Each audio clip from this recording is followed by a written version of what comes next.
इस वक्त बातचीत के लिए हमारे साथ उत्तर प्रदेश सरकार में मंत्री दिनेश प्रताप सिंह मौजूद है। सर, कल आपने एक्स पर एक पोस्ट किया और खुद को नालायक तक बताया, क्या मायने इस पोस्ट के हैं? देखिए, रायबरेली परिवार है। हमको बहुत कुछ रायबरेली के लोगों ने अपने आशीर्वाद स्नेह से दिया भी।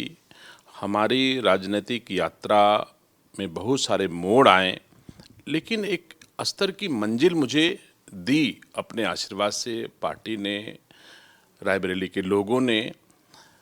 मुझे कोई अपने रायबरेली के लोगों से शिकायत नहीं है, जरा सा भी नहीं शिकायत है। और राजनीति में बहुत सारी चीज़ें होती रहती हैं, कभी हार होगी कभी जीत होगी, जो लड़ेगा वही हारेगा वही जीतेगा।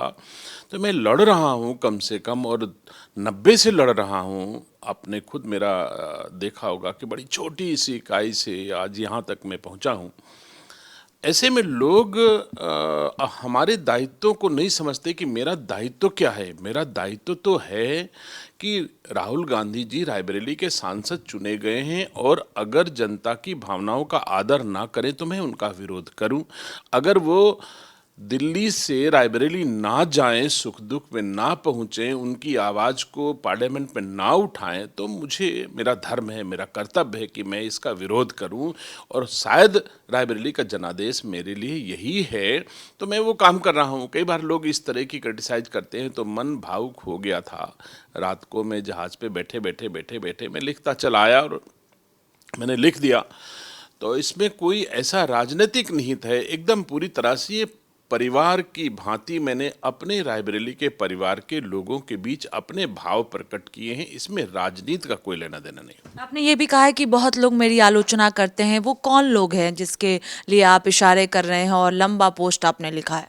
देखिए, राजनीतिक रूप से जो भी राजनीति करेगा, कोई ना कोई उसका पक्ष होगा और कोई विपक्ष होगा। ये सही है कि रायबरेली में अपने मेहनत और परिश्रम से अभाव में भी मैंने संघर्ष किया और प्रभाव में कभी अहंकार को आने नहीं दिया। रायबरेली के बीच में जिया हूँ, और फिर उसके बाद लोग विरोध करते हैं, लेकिन हमारे कामों का विरोध नहीं करते हैं। उनको मोह हो जाता है कभी कभी कि राहुल गांधी और गांधी परिवार पार्लियामेंटेरियन कैंडिडेट हैं, और मेरे लिए उनको लगता है कि ये कद छोटा है दिनेश सिंह का। ऐसे कुछ टिप्पणियां लोगों ने करी थी, तो मैंने लिखा कि बिल्कुल इसमें कोई दो राय नहीं है। मैं छोटा हूं, मैंने कभी बड़ा कहा ही नहीं आज तक के इतिहास में अपने को। मैं जानता हूं, मैं अपने राष्ट्रीय नेतृत्व का एक छोटा सा कार्यकर्ता हूं, और राहुल गांधी अपनी पार्टी के राष्ट्रीय नेता हैं, अथवा कह दो वो उनकी प्राइवेट लिमिटेड कंपनी है कांग्रेस पार्टी, इसलिए वो बड़े हैं। लेकिन जिस लेवल तक मैं गाँव में लोगों की सेवा करता हूं, सुख दुख में शामिल होता हूं, मुझे फ़ोन करके लोग कह लेते हैं, लड़ लेते हैं, डांट लेते हैं, और मैं हंस करके उनकी सेवा फिर भी करता रहता हूं। तो लोग थोड़ा बहुत तो न कुछ इस तरह की टिप्पणियां सोशल मीडिया पे मैंने पढ़ी, जिससे मैंने प्रभावित होकर के ये पोस्ट की है। इसके राजनीतिक निहितार्थ ना निकाले जाए। तो क्या ये सिर्फ रायबरेली के लोगों के लिए है, या फिर भारतीय जनता पार्टी में ही कुछ लोग हैं जिनके लिए आप इशारों इशारों में ये बात कह रहे हैं? क्योंकि आपने ये भी लिखा है कि कोई औकात नहीं है, ये भी लिखा जाता है आपके लिए। हाँ, तो ये रायबरेली में अपने आलोचक, ऐसा कोई राजनीतिक व्यक्ति नहीं है, भगवान के अलावा कोई पूर्ण नहीं है। सबका कहीं ना कहीं विरोध है, मेरा भी विरोध होगा। तो मेरे क्रिटिक्स हैं जो हमारी आलोचना करते हैं, और उन्हें करना भी चाहिए, हमें कोई इतराज भी नहीं है। मुझे हमारे आलोचक भी सुख देते हैं जब मैं अपने आलोचकों का भी सम्मान करता हूं। ऐसा शायद ही कोई मेरा आलोचक हो जो हमको फ़ोन करे, हमसे मिले, और मैं सम्मान देने में चूक जाऊं, ऐसा इतिहास में कभी हुआ नहीं। तो मैं तो उनको भी सुख पहुंचाता हूं जो लोग हमको क्रिटिसाइज करते हैं। तो मुझे कोई इससे बहुत चिंता की बात नहीं है। राजनीतिक दौर है, आते जाते हैं, लेकिन लोगों को समझाना मुझे पड़ा कि मैं अपने दायित्वों का निर्वहन कर रहा हूं। लोग समझ नहीं रहे थे, वो लोग समझ रहे थे कि मैं इनका विरोध करता हूं, बल्कि विरोध नहीं, मैं अपने दायित्वों का, अपने कर्तव्यों का, अपने धर्म का निर्वहन करता हूं। मैंने उसमें लिखा भी कि अगर राहुल गांधी जी आदरणीय मोदी जी का गुणगान करने लग जाए, मैं उसी दिन से शुरू कर दूंगा। ये तो राजनीति में जो पक्ष और विपक्ष, लोकतंत्र में जो पक्ष और विपक्ष होता है, मैं रायबरेली में विपक्ष में हूँ। भले ही उत्तर प्रदेश और देश में मेरी सरकार है, लेकिन वहाँ के लोगों ने राहुल गांधी को चुना है और मुझे विपक्ष के दायित्वों को निर्वहन करने की जिम्मेदारी दी है, तो मैं अपने दायित्वों का निर्वहन कर रहा हूं। तो उसमें किसी को बुरा लगता सर, ऐसा क्या हुआ कि अचानक दिनेश प्रताप सिंह को ये पोस्ट करना पड़ा? क्योंकि आप जो है उत्तर प्रदेश सरकार में खुद मंत्री हैं, राहुल गांधी के जीते हुए कई महीने भी हो गए, उसके बाद अचानक ऐसा पोस्ट क्यों दिनेश प्रताप सिंह को करना पड़ा? कुछ रायबरेली के परिवार का विषय है ये, ना तो लखनऊ का है, ना ये दिल्ली का विषय है, ना कांग्रेस पार्टी का है, ना भारतीय जनता पार्टी का है, ना ही किसी राजनीतिक जनप्रतिनिधि का है। केवल जन भावनाओं को यह बात समझाने के लिए कि मेरा विरोध मेरा धर्म है, मेरा कर्तव्य है, उसका निर्वहन कर रहा हूं।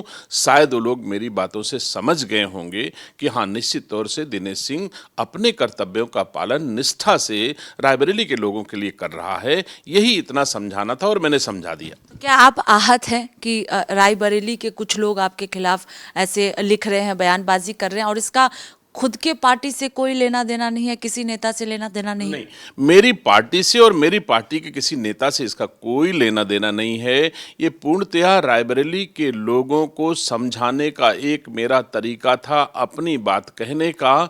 जैसे बहुत सारे लोग खटाखट के धोखे में आ गए और उन्होंने कांग्रेस को वोट दे दिया, तो लोग गुमराह होकर के, मैं अपने दायित्वों का निर्वहन कर रहा हूं। मेरा धर्म है कि मैं ऐसा करूं कि राहुल गांधी जागते रहें, सोए ना। तो ये कर्तव्य निर्वहन करता हूं, तो लोगों को लगता है कि मैं राहुल गांधी का विरोध कर रहा हूं। तो उन लोगों को केवल समझाने के लिए कि भाई, ये मेरा व्यक्तिगत विरोध नहीं है, ये हमारा लोकतांत्रिक विरोध है, जो मुझे करना ही चाहिए। रायबरेली की जनता का जनादेश मुझे जो मिला है, जिस रूप में मिला है, यही मिला है कि हमको राहुल गांधी को जगाते रहना चाहिए। क्या रायबरेली में काम करने में भी दिक्कतें हो रही हैं राहुल गांधी के जीतने के बाद से? नहीं, मुझे कोई दिक्कत नहीं हो रही। मैं उत्तर और मैं कह सकता हूं, मुझे गर्व है देश के प्रधानमंत्री पर कि रायबरेली से सांसद नहीं हुआ तो भी 4100 करोड़ रुपए की सड़कें उन्होंने स्वीकृत की, जो गांधी परिवार सुपर प्राइम मिनिस्टर बन करके भी रायबरेली में कभी नहीं बना पाया। ऐसा काम हमारे देश के प्रधानमंत्री जी ने किया है। तो मैं समझता हूं कि हमारे यहाँ विकास गांधी परिवार से कई गुना ज्यादा मोदी जी के कालखंड में हो रहा है। तो जनता भी खुश है, लेकिन कुछ गुमराह जरूर हुए थे लोग, वो पूरे संपूर्ण उत्तर प्रदेश में हुए थे। और धीरे धीरे हमारी पार्टी की नीतियों ने उन जो लोग गुमराह हुए थे उनको समझाने का प्रयास किया है और उसका असर भी है। मैं उम्मीद करता हूं आने वाले समय में अब कोई गुमराह होने वाला नहीं है। मोदी जी का साथ सब कोई देगा। आखिरी सवाल है, पार्टी से तो कोई नाराजगी नहीं है? क्योंकि आपने जो लंबा चौड़ा एक पोस्ट किया है उसमें आपने बताया भी है कि आप कितनी बार कोई नाराजगी पार्टी के अंदर खाने से तो दिनेश प्रताप सिंह की नहीं है। स्वाति जी, पहले ही कह दिया मैंने कि यह विषय ना भारतीय जनता पार्टी का है, ना यह विषय कांग्रेस पार्टी का है, ना ये विषय किसी राजनीतिक लोगों से ताल्लुक है। पूरी तरह से ये मेरा व्यक्तिगत रायबरेली की जनता जनार्दन के बीच का विषय है। वो भ्रमित ना हो कि मैं अपने दायित्वों का निर्वहन कर रहा हूं और सही कर रहा हूं, केवल उनको समझाने के उद्देश्य से मैंने पोस्ट डाली है। इसके कोई राजनीतिक निहितार्थ नहीं है। बहुत शुक्रिया बातचीत के लिए। कैमरा पर्सन सचिन के साथ स्वाति पाठक, भारत समाचार, दिल्ली।